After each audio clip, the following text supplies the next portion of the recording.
ಇವತ್ತು ಬೆಣ್ಣೆ ಮುರುಕನ ತುಂಬ ಈಸಿಯಾಗಿ ಹೇಳ್ಕೊಡ್ತಾ ಇದ್ದೀನಿ.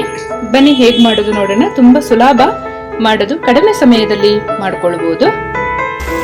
ಬೆಣ್ಣೆ ಮುರುಕ ಹಾಕಿ ಬಬಲ್ಸ್ ಎಲ್ಲ ಸ್ವಲ್ಪ ಕಡಿಮೆ ಆದ ಮೇಲೆ ಉಲ್ಟಾ ಮಾಡಿ ಬೇಯಿಸ್ಕೊಳ್ಳೋಣ.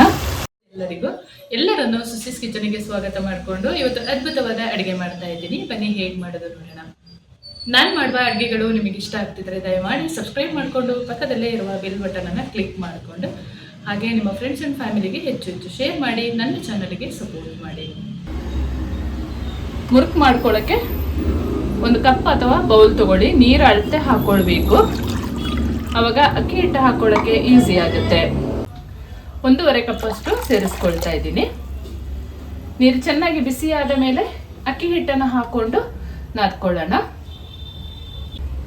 ರುಚಿಗೆ ತಕ್ಕಷ್ಟು ಉಪ್ಪು ಹಾಕೊಳ್ತೀನಿ.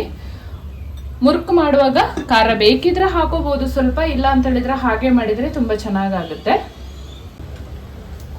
ಸ್ವಲ್ಪ ಜೀರಿಗೆ ಸೇರಿಸ್ಕೊಳ್ತಾ ಇದ್ದೀನಿ.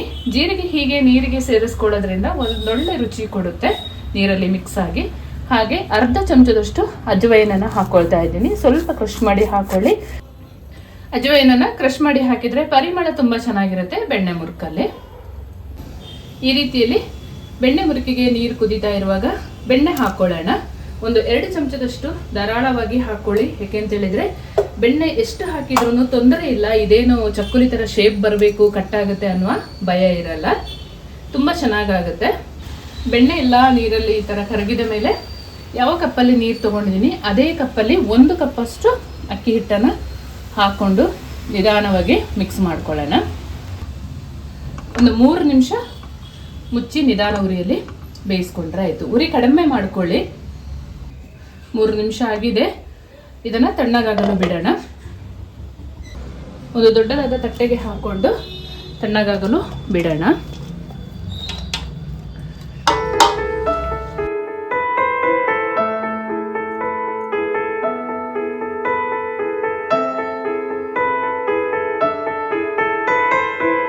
ಒಂದು ಸಣ್ಣ ಮಿಕ್ಸಿ ಜಾರ್ ತಗೊಂಡು ಒಂದು 6 ಟೇಬಲ್ ಸ್ಪೂನ್ ಅಷ್ಟು ಕಡಲೆಪಪ್ಪನ್ನು ನೈಸಾಗಿ ಪೌಡ್ರ್ ಮಾಡ್ಕೊಳ್ಳೋಣ.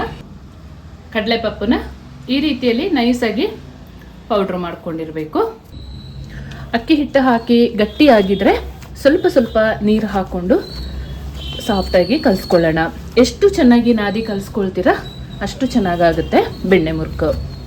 ನೀವು ಬೆಣ್ಣೆನ ಈ ಹದದಲ್ಲಿ ಕೂಡ ಬಿಸಿ ಮಾಡಿ ಹಾಕೊಳ್ಬೋದು, ನೀರಿಗೇನೆ ಹಾಕೋಬೇಕು ಅಂತ ಏನಿಲ್ಲ. ಅದು ನನಗೆ ತುಂಬ ಚೆನ್ನಾಗಿ ಅನಿಸುತ್ತೆ. ಹಿಟ್ಟು ಒಂಥರ ಸಾಫ್ಟ್ ಆಗಿರುತ್ತೆ. ಹಾಗಾಗಿ ನಾನು ಯಾವತ್ತು ಬೆಣ್ಣೆ ಮುರುಕು ಮಾಡುವಾಗ ನೀರು ಕುದಿಯೋಕ್ಕಿಡುವಾಗನೇ ಹಾಕೊಳ್ತೀನಿ. ನೀವು ನಿಮ್ಮ ಮನೆಯಲ್ಲಿ ಹೇಗೆ ಮಾಡ್ತೀರಾ ನನಗೆ ಕಮೆಂಟಲ್ಲಿ ಬರೋಕ್ಕೆ ತಿಳಿಸಿ. ಈ ರೀತಿಯಲ್ಲಿ ಸಾಫ್ಟಾಗಿ ಕಲಸಿ ಆದ ಮೇಲೆ ನಾವು ತಗೊಂಡಿರುವಂಥ ಅಕ್ಕಿ ಹಿಟ್ಟು ಕಪ್ಪಳತೆಯಲ್ಲೇ ಒಂದು 1/4 ಕಪ್ಪಷ್ಟು ಬೋಂಡಕ್ಕೆಲ್ಲ ಬಳಸುವ ಕಡಲೆ ಹಿಟ್ಟನ್ನು ಬಳಸಿದ್ದೀನಿ. ಹಾಗೆಯೇ ಒಂದು 5 ಚಮಚದಷ್ಟು ಕಡಲೆಪಪ್ಪನ್ನು ಪುಡಿ ಮಾಡಿ ಇಟ್ಕೊಂಡಿದ್ವಲ್ಲ ಅದನ್ನು ಸೇರಿಸ್ಕೊಂಡು ಚೆನ್ನಾಗಿ ನಾದ್ಕೊಳ್ಳೋಣ. ಇದೆಲ್ಲ ಹಾಕಿದ ಮೇಲೆ ಸ್ವಲ್ಪ ಗಟ್ಟಿ ಅನಿಸಿದರೆ ಸ್ವಲ್ಪ ಸ್ವಲ್ಪ ನೀರು ಹಾಕ್ಕೊಳ್ಳೋಣ.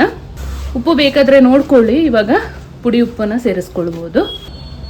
ಚಕ್ಕುಲಿ ಉರುಳಿಗೆ ಎಷ್ಟು ಆಗುತ್ತೆ ಅಷ್ಟು ಬೆಣ್ಣೆ ಮುರುಕು ಹಿಟ್ಟನ್ನು ಹಾಕ್ಕೊಂಡು ಬೆಣ್ಣೆ ಮುರುಕನ್ನು ಮಾಡ್ಕೊಳ್ಳೋಣ. ಆಲ್ರೆಡಿ ಎಣ್ಣೆ ಕಾಯೋದಕ್ಕೆ ಇಟ್ಕೊಂಡಿದ್ದೀನಿ. ಹಾಕುವಾಗ ಹೈ ಫ್ಲೇಮ್ ಇರಲಿ.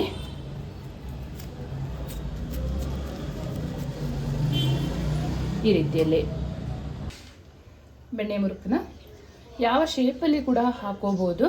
ಇಂಥದೇ ಶೇಪ್ ಇರಬೇಕು ಅಂತ ಏನಿಲ್ಲ.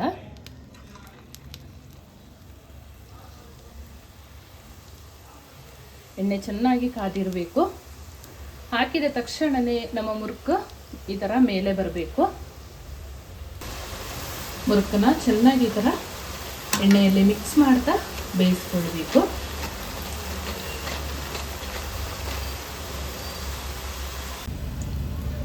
ರೆಡಿಯಾಗಿದೆ ನಮ್ಮ ಬೆಣ್ಣೆ ಮುರುಕು. ಇವಾಗ ತಗೊಳ್ಳೋಣ.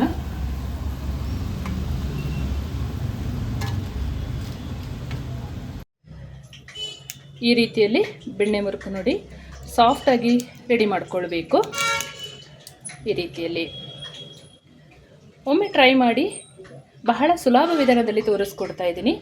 ತುಂಬ ರುಚಿಯಾದ ಬೆಣ್ಣೆ ಮುರುಕು ಈ ರೀತಿಯಲ್ಲಿ ಸುಲಭವಾಗಿ ರೆಡಿಯಾಗಿದೆ. ತುಂಬ ಚೆನ್ನಾಗಿರುತ್ತೆ. ನೀವೊಂದ್ಸಲ ಟ್ರೈ ಮಾಡಿ. ಮಾಡೋದು ಕೂಡ ತುಂಬ ಸುಲಭ, ಕಡಿಮೆ ಸಮಯ ಕೂಡ ಸಾಕಾಗುತ್ತೆ. ನೀವು ಒಂದ್ಸಲ ಇದೇ ಮೆಥಡಲ್ಲಿ ಟ್ರೈ ಮಾಡಿ ರುಚಿ ಹೇಗಿತ್ತು ಅಂತ ನನಗೆ ಕಮೆಂಟಲ್ಲಿ ತಿಳಿಸಿ. ನಿಮ್ಮ ಕಮೆಂಟ್ ಓದಲು ನಾನು ಕಾಯ್ತಾ ಇರ್ತೇನೆ. ಹಾಗೆಯೇ ನಿಮ್ಮ ಫ್ರೆಂಡ್ಸ್ ಆ್ಯಂಡ್ ಫ್ಯಾಮಿಲಿಗೆ ಹೆಚ್ಚು ಹೆಚ್ಚು ಶೇರ್ ಮಾಡಿ. ನನ್ನ ಚಾನಲ್ಗೆ ನೀವು ಫಸ್ಟ್ ಟೈಮ್ ವಿಸಿಟ್ ಮಾಡಿದರೆ ಪ್ಲೀಸ್ ಸಬ್ಸ್ಕ್ರೈಬ್ ಮಾಡಿಕೊಂಡು ಪಕ್ಕದಲ್ಲೇ ಇರುವ ಬೆಲ್ ಬಟನನ್ನು ಕ್ಲಿಕ್ ಮಾಡೋದನ್ನು ಮರಿಬೇಡಿ. ನಾನು ಯಾವುದೇ ಹೊಸ ಅಡುಗೆ ಮಾಡಿ ಅಪ್ಲೋಡ್ ಮಾಡಿದಾಗ ನಿಮಗೆ ಫಸ್ಟ್ ನೋಟಿಫಿಕೇಷನ್ ಬರುತ್ತೆ. ಹಾಗಾಗಿ ಮುಂದೆ ಅದ್ಭುತವಾದ ಹೊಸ ಅಡುಗೆಯೊಂದಿಗೆ ನಿಮ್ಮನ್ನು ಭೇಟಿ ಮಾಡ್ತೀನಿ. ಅಲ್ಲಿವರೆಗೂ ತುಂಬ ಹೃದಯದ ಧನ್ಯವಾದಗಳು.